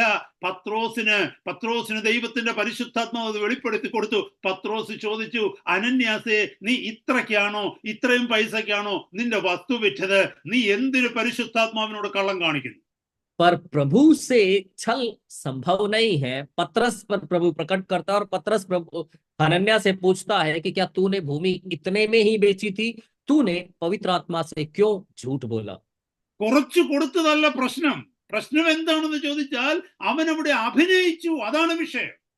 समस्या ये नहीं है कि उसने ज्यादा में बेचकर थोड़ा दिया, समस्या ये है कि उसने पूरा देने का दिखावा किया। 50,000 രൂപയ്ക്ക് ആ വസ്തു വിറ്റെങ്കിൽ ഒരു കുഴപ്പവുമില്ല. അവൻ 1000 രൂപയെ കൊടുത്തുള്ളെങ്കിലും കുഴപ്പമില്ല. അവൻ എന്ത് ചെയ്യേണ്ടിയിരുന്നു എന്നറിയാമോ? പത്രോസിന്റെ അടുക്കൽ വന്ന് പറയണമായിരുന്നു, പത്രോസെ, അപ്പോസ്തലനെ അല്ലെങ്കിൽ ദൈവദാസനെ ഞാൻ വിറ്റു, എന്നാൽ കുറച്ച് പൈസ എന്റെ ആവശ്യത്തിന് വേണ്ടി പല കാര്യങ്ങൾക്ക് വേണ്ടി മാറ്റിവെച്ചു. ഇത് ഞാൻ ദൈവസഭയ്ക്ക് വേണ്ടി സമർപ്പിക്കുകയായിരുന്നു എന്ന് പറഞ്ഞിരുന്നെങ്കിൽ അവൻ അനുഗ്രഹം പ്രാപിക്കുമായിരുന്നു, അവൻ ജീവനോടിരിക്കുമായിരുന്നു. अगर मान लो उसने 50,000 में वो जमीन बेची और वो 1,000 रुपए ही देता है तो उसको क्या करना चाहिए था? प्रेरित के पास में आकर कहना चाहिए था कि परमेश्वर के दास, यह प्रेरित, मैंने अपनी जमीन इतने में बेची है, अपने कुछ कामकाज के लिए मैंने कुछ पैसा बचा कर रख लिया और ये इतना मैं परमेश्वर की सेवा में देना चाहता हूं। अगर वो ऐसा करता तो उस पर आशीष मिलती, वो जिंदा रहता। എന്നെ കേൾക്കുന്ന സഹോദരങ്ങളെ, അവൻ അങ്ങനെയല്ല ചെയ്തത്. അവന് ജനത്തിന്റെ അംഗീകാരം വേണം, ജനത്തിന്റെ മുമ്പിൽ അപ്രൂവൽ വേണം, മറ്റുള്ളവരുടെ അപ്രൂവൽ വേണം. ദൈവം എന്ത് ചിന്തിക്കുന്നുവെന്നോ, രഹസ്യങ്ങളെ കാണുന്ന ദൈവമുണ്ടെന്നോ അവൻ ചിന്തിച്ചില്ല. അവൻ ദൈവത്തെ ഭയന്നില്ല. लेकिन परमेश्वर के लोगों, उसने ऐसा नहीं किया। उसे लोगों की वाहवाही चाहिए थी, लोगों की तालियां चाहिए थी, लोगों की नजर में उसको आदर और मान चाहिए था। उसने ये नहीं सोचा कि दिल की गहराइयों में देखने वाला, सब कुछ जानने वाला एक परमेश्वर भी है। എന്നെ കേൾക്കുന്ന സഹോദരങ്ങളെ, കുറച്ചു കഴിഞ്ഞപ്പോൾ അയാളുടെ ഭാര്യയായ സഫീറായും വന്നു. അവളും വന്ന് അവളുടെ ഭാഗം നന്നായി അഭിനയിച്ചു. और मुझे सुनने वाले भाइयों, कुछ देर बाद में उसकी पत्नी सफीरा भी आई और उसने भी अपना नाटक में अपना हिस्सा बखूबी निभाया। നമുക്കറിയാം, അവളോടും പത്രോസ് ചോദിക്കുന്നുണ്ട്, നിങ്ങൾ ഇത്രയ്ക്കാണോ വിറ്റതെന്ന് ചോദിച്ചപ്പോൾ അവൾ പറഞ്ഞു അതെ എന്ന് പറഞ്ഞ് അവളും അത് സ്വയം അഭിനയിക്കുവാനായിട്ട് ശ്രമിച്ചു. और हम जानते हैं पतरस ने जब उससे भी पूछा क्या तुमने इतने में बेची, उसने भी कहा हाँ इतने में ही बेची, तो वो भी बहुत अच्छी तरह से नाटक या दिखावा करती है।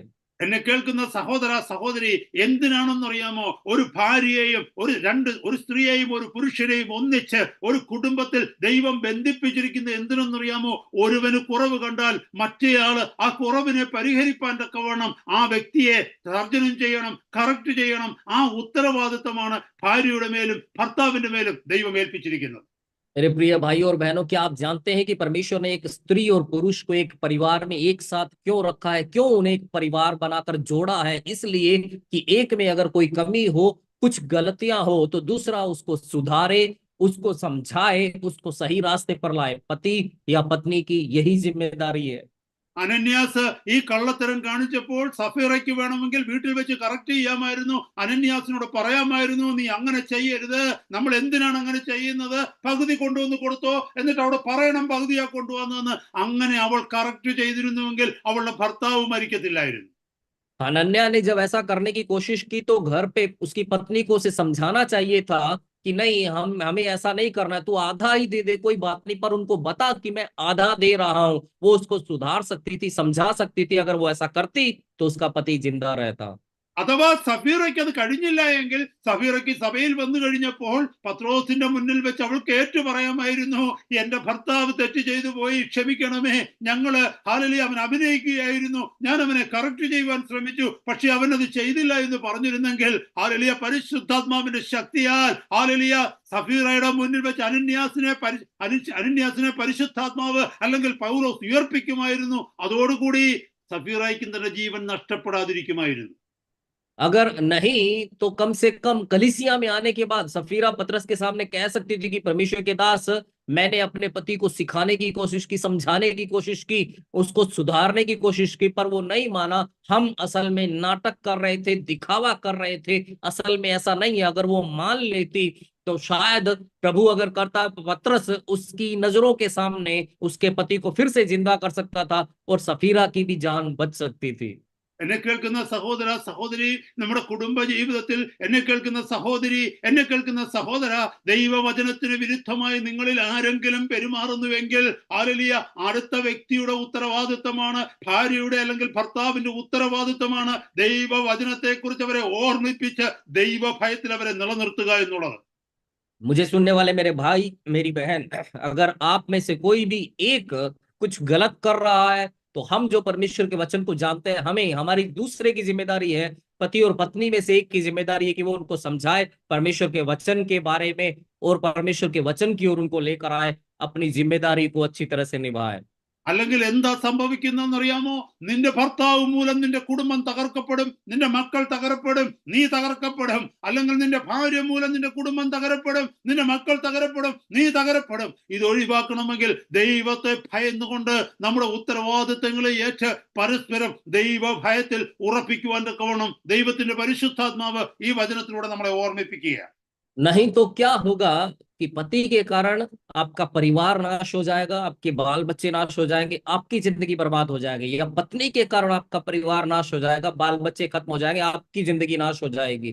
और उससे अगर बचना है तो हमें परमेश्वर के भय में एक दूसरे को सिखाते समझाते हुए अपनी जिम्मेदारी को पूरा करते हुए अपनी जिंदगी बितानी है। यही परमेश्वर का वचन हमें सिखा रहा है।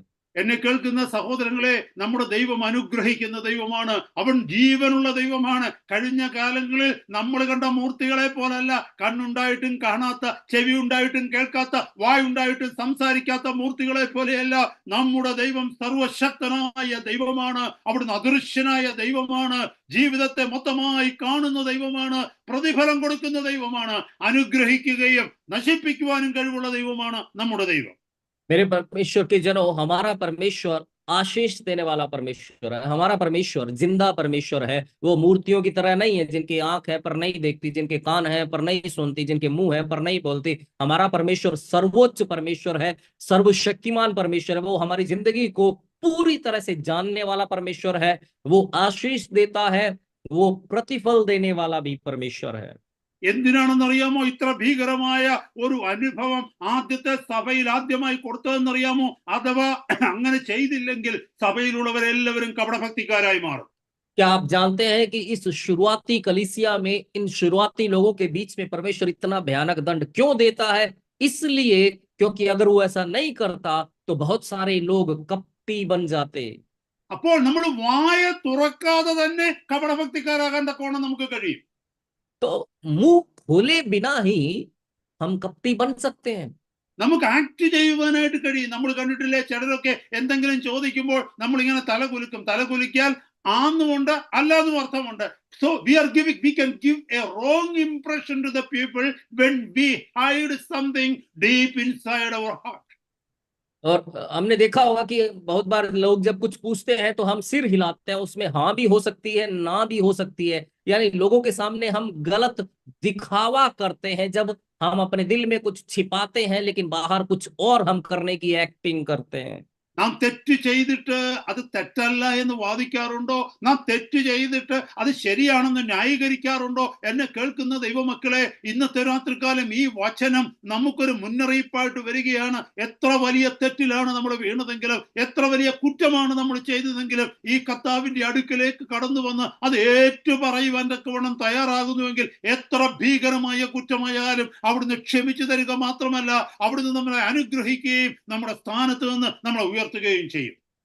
क्या हम गलती करने के बाद ये बहस करते हैं कि नहीं वो गलत नहीं था? क्या हम गलती करने के बाद उसको सही ठहराने की कोशिश करते हैं?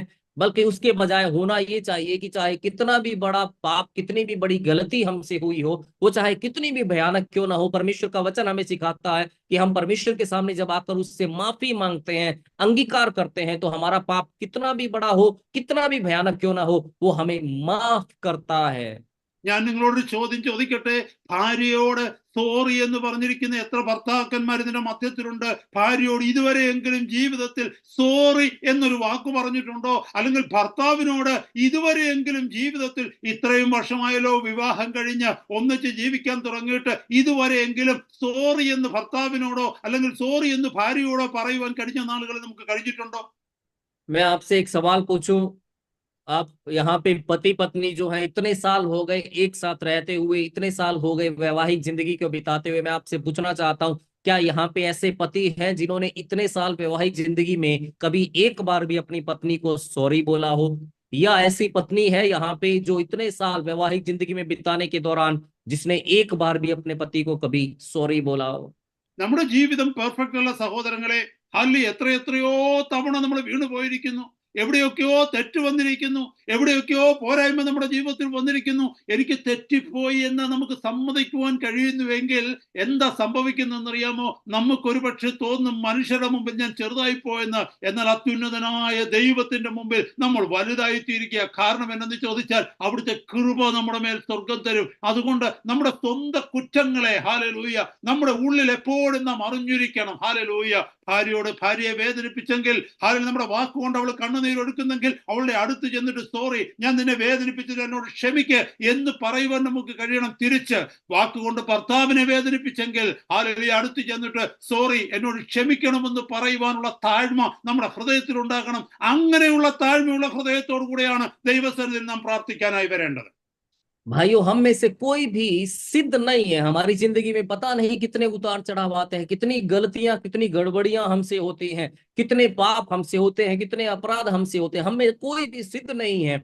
लेकिन जब हम प्रभु के सामने अंगीकार करते हैं तब क्या होता है? लग सकता है, हो सकता है हमें लगे कि हम लोगों की नजर में छोटे पड़ जाएंगे, तुच्छ माने जाएंगे। लेकिन जब हम अंगीकार करते हैं, अपनी कमियों को, अपनी गलतियों को मानते हैं, तो परमेश्वर के सामने हमारा ओहदा बड़ा हो जाता है, क्योंकि वो हमें और अपने अनुग्रह से भरता है।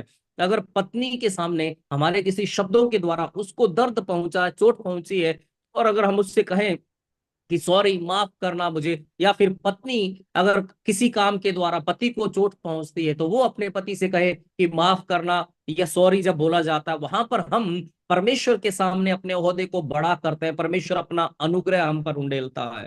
എന്നെ കേൾക്കുന്ന സഹോദരങ്ങളെ, ഭർത്താവ് ഭാര്യയോട് 1 മണിക്കൂർ സുവിശേഷം പറയുന്നതിനേക്കാൾ ഇഫക്റ്റ് ആണ് സോറി എന്നൊരു വാക്ക് പറയാമെങ്കിൽ, കണ്ണിൽ കണ്ണുനീരായിട്ട് ഹൃദയത്തിന്റെ ഉള്ളിൽ നിന്ന് എന്നോട് ക്ഷമിക്കണമെന്ന് പറഞ്ഞ ഒരു വാക്ക് പറഞ്ഞു കഴിഞ്ഞാൽ ഒരു പക്ഷേ ആ ഭാര്യയെ കർത്താവിന് വേണ്ടി നേടുവാൻ നിനക്ക് കഴിയും. തിരിച്ച് ഭർത്താവിനോട് പറഞ്ഞു കഴിഞ്ഞാൽ നീ 1 മണിക്കൂർ പ്രസംഗിക്കുന്നതിനേക്കാൾ ഇഫക്റ്റ് ആണ് ഹൃദയത്തിന്റെ ഉള്ളിൽ നിന്ന് ഹല്ലേലൂയ സ്തോത്രം സോറി എന്നൊരു വാക്ക് ഭാര്യയോടോ ഭർത്താവോ പറയുന്നെങ്കിൽ ആ ജീവനെ, അവരുടെ ജീവിതത്തെ കർത്താവിന് വേണ്ടി നേടുവാൻ തക്കോണം നമ്മുടെ ജീവിതം കൊണ്ട് കഴിയും. मेरे भाइयों और बहनों, अपनी पत्नी के सामने 1 घंटे प्रचार करने से कहीं ज्यादा बेहतर ये है कि पति अगर आंखों में आंसू भर के, दिल की गहराई से, टूटे हुए दिल के साथ में अगर पत्नी को एक सॉरी बोल दे, तो वो 1 घंटे के प्रचार से कहीं बेहतर है। आप अपनी पत्नी को बचा सकते हैं, प्रभु की ओर, उद्धार की ओर ला सकते हैं। बिल्कुल उसी तरह से पत्नी पति के सामने 1 घंटा भाषण देने की बजाय अगर वो आंखों में आंसू लाकर दिल की गहराई से अपने पति के सामने सॉरी बोले, तो वो अपने पति को प्रभु में पा सकती है, उनकी पारिवारिक जिंदगी में आशीष आ सकती है। എന്നെ കേൾക്കുന്ന സഹോദരങ്ങളെ, അടുത്ത 2-3 മിനിറ്റിനുള്ളിൽ ദൈവവചനം നിർത്തുവാനായിട്ട് ഞാൻ ആഗ്രഹിക്കുന്നു. What is the proof that you are spiritual? What is the proof that I am spiritual? I will be quick to acknowledge my fault before a person when I hurt him or her. मेरे भाइयों और बहनों, इस बात का सबूत क्या है कि आप या मैं आत्मिक है? आत्मिक होने का सबूत क्या है? वो सबूत ये है कि अगर मैं आत्मिक हूं तो जब भी मुझसे कोई गलती होती है तो मैं तुरंत जिसके सामने हुई है गलती, उसके सामने अपनी गलती का अंगीकार करूंगा, मान लूंगा। ഒരിക്കലും നമ്മൾ മറന്നു പോകരുത്. നമുക്ക് ഒരിക്കലും കറുപ്പിനെ വെളുപ്പിക്കുവാനോ വെളുപ്പിനെ കറുപ്പിക്കുവാനോ കഴിയത്തില്ല. ഈവിളിനെ ഗുഡാക്കുവാനോ ഗുഡിനെ ഈവിളാക്കുവാനോ നമുക്ക് കഴിയത്തില്ല. ഹല്ലേലൂയ. നാം അതുകൊണ്ട് ചെയ്യേണ്ടത്, നമ്മൾ ഒരിക്കലും അഭിനയിക്കാതെ, മറ്റൊരു മുഖം കാണിക്കാതെ, ഹല്ലേലൂയ, നമ്മുടെ യഥാർത്ഥ മുഖത്തെ ദൈവത്തിന്റെ മുമ്പിൽ കാണിക്കുവാനായിട്ട് ശ്രമിക്കുക. മനുഷ്യനോട് നാം തെറ്റ് ചെയ്തെങ്കിൽ നാം പിടിക്കപ്പെടുന്നതിന് മുമ്പേ, ദൈവസന്നിധിയിൽ എത്തുന്നതിന് മുമ്പേ, ഈ ഭൂമിയിൽ വെച്ച് തന്നെ നിരപ്പ് പ്രാപിക്കുവാൻ തക്കോണം ആ വ്യക്തിയുടെ അടുക്കലേക്ക് കടന്നു ചെന്നിട്ട് ആ വ്യക്തിയോട് ക്ഷമാപണം ചെയ്യുക. അഥവാ മറ്റാരെങ്കിലുമാണ് നമ്മളോട് കുറ്റം ചെയ്തതെങ്കിൽ എത്രയും പെട്ടെന്ന് തന്നെ അവരോട് ക്ഷമിച്ച് നമ്മുടെ ഹൃദയത്തിലെ ഭാരം ഇറക്കി വെക്കുക, ഗ്രഡ്ജ് ഇറക്കി വെക്കുക. അങ്ങനെ എപ്പോഴും ദൈവസന്നിധിയിൽ നീതിയോടെ പ്രാർത്ഥിക്കുവാൻ നമുക്ക് കഴിയും. हमें हमेशा ये याद रखना है कि हम ना तो काले को सफेद, ना सफेद को काला कर सकते हैं, ना हम भले को बुरा या बुरे को भला बना सकते हैं। तो हमें दूसरों के सामने दिखावा करने की बजाय हम जैसे हैं वैसे प्रभु के सामने अपनी जिंदगी हमें बितानी है। अगर किसी के साथ, किसी के खिलाफ हमने कुछ गलत किया है, अगर हमसे कोई अपराध हुआ है, तो प्रभु के सामने पकड़े जाने से पहले, इसी दुनिया में रहते समय, हम उसके सामने जाएं, उसके पास में जाएं, उस व्यक्ति के साथ में हम मेल मिलाप करें, उससे माफी मांगे। या फिर किसी दूसरे ने हमारे खिलाफ कुछ किया है तो हम जल्द ही उसको माफ करें और अपने दिल का जो बैर है, अपने दिल का जो बोझ है, उसको उतार फेंकें। മത്തായിയുടെ സുവിശേഷം 5-ാം അധ്യായത്തിൽ നമുക്ക് മുന്നറിയിപ്പ് തരുന്നുണ്ട്. പ്രതിയോഗിയോടുകൂടെ വഴിയിലുള്ളപ്പോൾ തന്നെ നീ അവനോട് നിരന്നുകൊള്ളുക എന്ന് വചനത്തിൽ പറയുന്നുണ്ട്. അതിന്റെ അർത്ഥം എന്താണെന്നറിയാമോ? ജീവനോട് ഇരിക്കുമ്പോൾ തന്നെ ഈ ഭൂമിയിൽ വെച്ച് പരസ്പരം നിരപ്പ് പ്രാപിച്ച് നാം ജീവിക്കേണ്ടിയിരിക്കുന്നു. मत्ती 5वें अध्याय में एक चेतावनी हमें दी गई है कि जब तक तू मुद्दई के साथ मार्ग ही में है, झटपट उसके साथ मेल कर ले। वो मुझे और आपको क्या दिखाता है कि इस धरती पे जब हम जीते हैं तो हमें तुरंत एक दूसरे के साथ में मेल मिलाप करते हुए जिंदगी बितानी है। നമുക്കറിയാമല്ലോ, ഭർത്താക്കന്മാര് മരിച്ചു കിടക്കുമ്പോൾ ഭാര്യമാര് ആ ശവപ്പെട്ടിയുടെ മുകളിൽ കിടന്ന് കരയുന്ന കണ്ടിട്ടില്ലേ? അല്ലെങ്കിൽ ഭാര്യമാര് മരിച്ചു കിടക്കുമ്പോൾ ഭർത്താക്കന്മാര് ആ ശവപ്പെട്ടിയിൽ കെട്ടിപ്പിടിച്ച് കരയുന്നത് കണ്ടിട്ടില്ലേ? ഞാനൊരു ചോദ്യം ചോദിക്കട്ടെ സഹോദരങ്ങളെ, ജീവനോടിരുന്നപ്പോൾ ഹല്ലേലൂയ ഒരു സ്നേഹം അല്പമെങ്കിലും കൊടുക്കുവാൻ ഇവരിൽ എത്ര പേർക്ക് കഴിഞ്ഞിട്ടുണ്ട്? आपने देखा होगा, पति की लाश जब सामने पड़ी होती है, पत्नी उसे लिपट कर बुरी तरह से रोती है, या पत्नी की लाश से पति बुरी तरह से लिपट कर रोता है। लेकिन एक सवाल मैं आपसे पूछना चाहता हूं कि जब ये जिंदा थे उस समय इनमें से किसने थोड़ा सा भी सच्चा प्रेम एक दूसरे के प्रति दिखाया? ഞാൻ ഒരു കാര്യം കൂടെ നിങ്ങളോട് പറഞ്ഞ വാക്കുകളെ നിർത്തുകയാണ്. ഒരു നാൾ നമ്മുടെ ജീവിതത്തിൽ വരുന്നു, കിടക്കയില് ഭാര്യയെ തപ്പി നോക്കുന്ന സമയം, അല്ലെങ്കിൽ കിടക്കുന്ന കിടക്കയില് ഭർത്താവിനെ തപ്പി നോക്കുന്ന സമയം വരുന്നു. രണ്ടിൽ ഒരാള് എപ്പോഴാണ് എടുക്കപ്പെടുന്നു എന്നറിയത്തില്ല. അതിനു മുമ്പേ ജീവനോട് ഇരിക്കുമ്പോൾ തന്നെ പരസ്പരം സ്നേഹിക്കുവാൻ പഠിക്കുക, പരസ്പരം ക്ഷമിക്കുവാൻ പഠിക്കുക, പരസ്പരം ഹല്ലേലൂയ സ്തോത്രം ദൈവസന്നിധിയിൽ ഒരു ശരീരമായി ജീവിപ്പാൻ തക്കവണ്ണം എല്ലാ കപടഭക്തിയും ഉപേക്ഷിച്ച് നേരായ മാർഗത്തിലൂടെ നാം ജീവിക്കാൻ ശ്രമിക്കുക. मैं आपसे कहना चाहता हूँ, एक ऐसा समय आ रहा है जब आप अपने बिस्तर पर टटोलेंगे कि मेरा पति कहाँ गया या मेरी पत्नी कहाँ गई, क्योंकि दो में से एक उठा लिया जाएगा।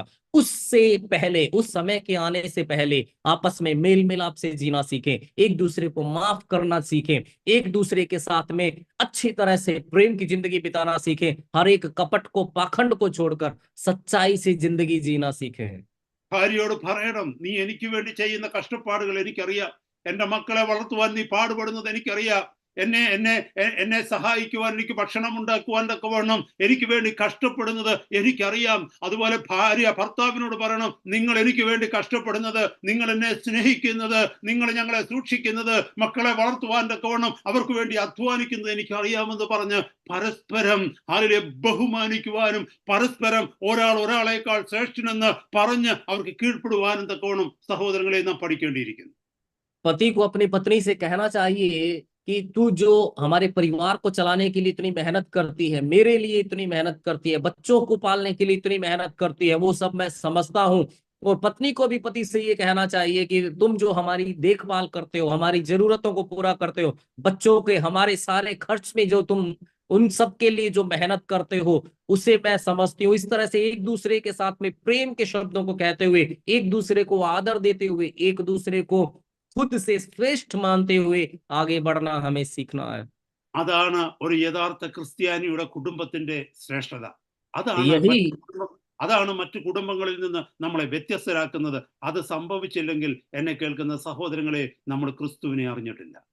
एक सच्चे मसीही की असली पारिवारिक जिंदगी यही है, और यही हमें दूसरे लोगों से अलग करती है। लेकिन मेरे भाइयों, अगर ऐसा हमारी जिंदगी में नहीं है, तो इसका मतलब हमने अभी तक मसीह को नहीं जाना है। നമുക്ക് നമ്മുടെ കണ്ണുകളെ തിരുസന്നിധിയിലെ ദൈവസന്നിധിയിൽ അടയ്ക്കാം. हम परमेश्वर की उपस्थिति में अपनी आंखों को बंद करेंगे, നമ്മുടെ കപടഭക്തികളെല്ലാം ഉപേക്ഷിക്കാം. अपने सारे कपट को हम त्याग दें, കപടം മറ്റുള്ളവരുടെ മുമ്പിൽ അഭിനയിക്കുന്നത് നമുക്ക് നിർത്താം. दूसरों के सामने हम जो नाटक या दिखावा करते हैं उसे रोक दें। നമ്മുടെ ആകം എങ്ങനെയോ പുറവും അങ്ങനെയാകുവാൻ തക്കവണ്ണം നമുക്ക് ഈ നാളുകളിൽ ശ്രമിക്കാം. और इन दिनों में हम ये कोशिश करें कि जैसे हम अंदर हैं वैसे ही हम बाहर भी रहें। അകത്ത് കുറവുകൾ ഉണ്ടെങ്കിൽ ദൈവത്തോട് ഏറ്റുപറഞ്ഞ്, കർത്താവിനോട് ഏറ്റുപറഞ്ഞ്, യേശുവിന്റെ അടുക്കലേക്ക് കടന്നു വന്ന് ക്ഷമ ചോദിച്ച് അവിടുത്തെ നിന്ന് കൃപ പ്രാപിച്ച് നമുക്ക് അനുദിനം ആ പുതുമയുടെ അനുഭവത്തിലേക്ക് വളർന്നു വരാം. अंदर अगर कमियां हैं तो परमेश्वर के पास में आए, प्रभु से माफी मांगे, अंगीकार करें, परमेश्वर के अनुग्रह को पाकर हर दिन उस नएपन में जिंदगी बिताएं। ഞാനിങ്ങനെ വായിച്ചിട്ടുണ്ട്, ഭക്തരായ ചില മനുഷ്യര് അവർ പ്രാർത്ഥിക്കുവാൻ കടന്നു വരുമ്പോൾ അവർക്ക് പ്രാർത്ഥിക്കുവാൻ കഴിയുന്നില്ല, അവർ വായ അടച്ചുകൊണ്ട് വിങ്ങി പൊട്ടി കരഞ്ഞിട്ട് അവർ മടങ്ങിപ്പോകുന്നത് കണ്ടിട്ടുണ്ട്. അഥവാ ആരെങ്കിലും അവരോട് ചോദിക്കുക, നീ പ്രാർത്ഥിക്കാൻ വന്നിട്ട് പ്രാർത്ഥിക്കാതെ കരഞ്ഞിട്ട് എന്താ പോയെന്ന് ചോദിച്ചാൽ അവർ പറയും, എനിക്ക് പ്രാർത്ഥിക്കാൻ ഭയമാണ്, കാരണം എൻ്റെ ജീവിതത്തിൽ ഇത്രയും കുറവുകളുള്ള എനിക്ക് പ്രാർത്ഥിക്കുവാൻ തക്കവണ്ണം എങ്ങനെയാ കഴിയുക? मैंने ऐसा पढ़ा है कि कुछ संत लोग जब प्रार्थना करने के लिए, पवित्र लोग जब प्रार्थना के लिए प्रभु के सामने आते हैं, तो प्रार्थना के लिए वो मुंह नहीं खोल पाते, बिलख बिलख कर रो कर वापस चले जाते हैं। अगर कोई उनसे पूछे कि तू आया तो प्रार्थना करने के लिए, लेकिन बिना प्रार्थना किए क्यों जा रहा है, तो वो कहेंगे कि मुझे इतना डर लगता है, क्योंकि इतनी कमियां मेरे अंदर है कि प्रार्थना करने की हिम्मत प्रभु के सामने मेरे अंदर नहीं है। എന്നെ കേൾക്കുന്ന സഹോദര സഹോദരി, मुझे सुनने वाले കർത്താവിന്റെ സന്നിധിയിലേക്ക് കടന്നു വന്ന് നമ്മളെ തന്നെ താഴ്ത്തി കൊടുക്കാം. കർത്താവ് നമ്മളെ അറിയുന്നുണ്ട്. നാം ഏൽപ്പിച്ചു കൊടുക്കുന്നുവെങ്കിൽ, കർത്താവെ എന്നെ ശുദ്ധീകരിക്കണമേ നിലവിളിക്കുന്നുവെങ്കിൽ, എൻ്റെ പോരായ്മകളെ തീർത്ത് അവിടുത്തെ സന്നിധിയിൽ വിശുദ്ധ ജീവിതം നയിപ്പാനുള്ള കൃപ തരണമേ എന്ന് ഹൃദയത്തിന്റെ ഉള്ളിൽ നിന്ന് നിലവിളിച്ച് പ്രാർത്ഥിക്കുന്നുവെങ്കിൽ, ജീവിതത്തിൽ ഏത് ഭയാനകമായ പാപമാണ് നിന്നെ പിടിച്ചിരിക്കുന്നതെങ്കിലും, ഇതുവരെയുള്ള നിന്റെ ജീവിതത്തിൽ അത്ര വലിയ വീഴ്ചയാണ് സംഭവിച്ചിരിക്കുന്നതെങ്കിലും, കർത്താവ് കരുണ ചെയ്ത് അതിൽ നിന്നൊക്കെയും വിടുവിച്ച് തന്റെ പുത്രനായ ക്രിസ്തു യേശുവിന്റെ രക്തത്തിൽ നിന്നെ കഴുകി ശുദ്ധീകരിച്ച് അവിടുത്തെ പരിശുദ്ധാത്മാവിന്റെ ബലത്താൽ പുതിയൊരു വ്യക്തിയാക്കി മാറ്റും. मेरे भाई और बहनों, हम अपने आप को प्रभु के सामने नम्र करें और हमसे चाहे कि हम चाहे कितना भी हमारा अपराध कितना भी बड़ा क्यों ना हो, चाहे कितना भी भयानक अपराध हमारा क्यों ना हमसे हुआ हो, कितनी भी भयानक गलती हमसे क्यों ना हुई हो, अगर हम प्रभु के सामने रो रो कर ये प्रार्थना करेंगे कि प्रभु मुझे शुद्ध कर, मुझे पाप से उबर कर, उसे जीत कर जीने का एक अनुग्रह मुझे दे, अगर हम इस प्रार्थना के साथ में उसके सामने आते हैं, अगर हम अंगीकार के साथ में उसके सामने आते हैं, अपनी गलती को अपने पाप को अगर हम मानते हैं, तो वो चाहे कितना भी बड़ा कितना भी भयानक क्यों ना हो, लेकिन अपने पुत्र यीशु मसीह के लहू के द्वारा वो हमें शुद्ध करेगा और हमें एक नएपन की सी जिंदगी जीने के लिए अपने अनुग्रह से भरेगा। നമ്മൾ കപടഭക്തിക്കാരെ പോലെ പ്രാർത്ഥിക്കാതിരിക്കാൻ കർത്താവ് നമ്മളെ സഹായിക്കട്ടെ. तो प्रभु हमारी मदद करे कि हमारी प्रार्थना कपटियों जैसी ना हो। പരിശുദ്ധ പിതാവേ, ഞങ്ങൾ അങ്ങയെ സ്തുതിക്കുന്നു. തന്നിരിക്കുന്ന അനുഗ്രഹിക്കപ്പെട്ട സമയത്തിനായിട്ട് സ്തോത്രം. നിങ്ങളുടെ വചനത്തിൽ നിങ്ങളോട് സംസാരിച്ചതിനായിട്ട് സ്തോത്രം. ഇത് കേട്ടുകൊണ്ടിരുന്ന അങ്ങയുടെ ജനത്തിനായിട്ട് അടിയങ്ങൾ ഒരുമിച്ച് പ്രാർത്ഥിക്കുന്നു. കർത്താവേ, ഇന്ന് ചില വ്യക്തികളുടെ ഹൃദയങ്ങൾ രൂപാന്തരപ്പെടുന്ന രാത്രിയാക്കി മാറ്റണമേ. ചില കുടുംബ ബന്ധങ്ങൾ ചേർത്ത് അണയ്ക്കപ്പെടുന്ന, ചേർത്ത് ഒരുക്കപ്പെടുന്ന, അല്ലെങ്കിൽ ഉരുക്കിയെടുക്കുന്ന രാത്രിയാക്കി മാറ്റണമേ. ചില പുതിയ ബന്ധങ്ങൾ ഹല്ലേലൂയ, സ്തോത്രം, ജീവൻ വെക്കുന്ന രാത്രിയാക്കി മാറ്റുമാറാകണമേ. അങ്ങയുടെ ആത്മാവിന്റെ ശക്തിയാൽ യേശു ക്രിസ്തുവിന്റെ നാമത്തിൽ ചില കുടുംബങ്ങൾ പണിയപ്പെടുവാൻ ഈ വചനത്താൽ സഹായിക്കുമാറാകണമെന്ന് ഞങ്ങൾ അങ്ങയോട് പ്രാർത്ഥിക്കുന്നു. पवित्र पिता, आपकी उपस्थिति के लिए धन्यवाद करते हैं, वचन के द्वारा हमसे बातचीत करने के लिए हम आपका धन्यवाद करते हैं प्रभु। आज की रात एक ऐसी रात होने पाए जब कई पारिवारिक रिश्ते मजबूत बनने पाए प्रभु, कई पारिवारिक रिश्तों के अंदर प्रभु जी एक मजबूती आने पाए परमेश्वर, कईयों की जिंदगी में परमेश्वर कपट से दूर प्रभु, पाखंड से दूर परमेश्वर, एक सच्चाई की परमेश्वर, एक परमेश्वर उनके जीवन के अंदर एक सच्चाई आने पाए प्रभु, हम प्रार्थना करते हैं। और इस वचन के द्वारा बहुतों की जिंदगी परमेश्वर बनने पाए, उनकी जिंदगी नए सिरे से परमेश्वर एक निर्माण उनके अंदर होने पाए, और कईयों का परिवार प्रभु आपकी नजदीकी में आने पाए। ഇതെല്ലാം അങ്ങയുടെ നാമമഹത്വത്തിനാക്കി തീർക്കണമേ കർത്താവേ. അങ്ങയുടെ ജനത്തെ അനുഗ്രഹിച്ചടി ഞങ്ങൾ പ്രാർത്ഥിക്കുന്നു. പ്രാർത്ഥന കേട്ട് കൃപയ്ക്കായി സ്തോത്രം, യേശു കർത്താവിന്റെ പരിശുദ്ധ നാമത്തിൽ തന്നെ, ആമേൻ. और इन सारी बातों के द्वारा प्रभु आपके नाम को महिमा मिले परमेश्वर। हमारी प्रार्थनाओं को सुनने के लिए धन्यवाद। आपके लोगों को आशीष देते हुए हम प्रार्थना करते हैं, यीशु मसीह के नाम में मांगते हैं, आमेन। Pastor ji, benediction also, please. പിതാവാം ദൈവമേ, അവിടുത്തെ സ്നേഹവും യേശു കർത്താവേ അവിടുത്തെ കൃപയും ആശ്വസിപ്പിക്കുന്ന ബലപ്പെടുന്ന ദൈവത്തിന്റെ പരിശുദ്ധാത്മാവിന്റെ സാന്നിധ്യവും സഹവാസവും എല്ലാവരോടും കൂടെ ഈ ദിവസങ്ങൾ അങ്ങയുടെ ഹിതപ്രകാരം ഞങ്ങൾ പ്രാർത്ഥിക്കുന്ന വിഷയങ്ങളോടുകൂടെ ദൈവസഭയോടുകൂടെ സഹോദരങ്ങളോടുകൂടെ ക്രിസ്തുയേശുവിന്റെ വരവിലേക്കും ഉണ്ടായിരിക്കുമാറാകണമേ, ആമേൻ.